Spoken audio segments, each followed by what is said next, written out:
የተነገረንን መኖር በሚል ርዕስ ነው የተሰበክነው። አዎ ዘዳግም መጽሐፍ ምዕራፍ 7 ቁጥር 1 ጀምሮ ያለው እግዚአብሔር የነገረ ሕይወት አለ።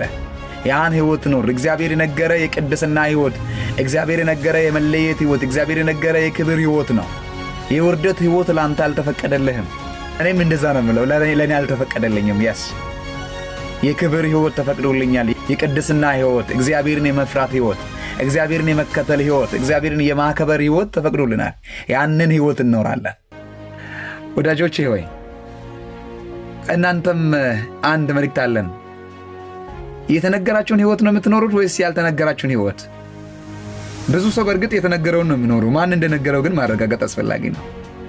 ሰይጣን የነገረንን ሳይሆን እግዚአብሔር የነገረንን እንድንኖር ነው እግዚአብሔር የሚፈልገው። ሰይጣን ብዙ ነገር ነግሩናል። ብቻህን አትረባም፣ ተምረህ አይሳካልህም፣ ሰርታት አያልፍልህም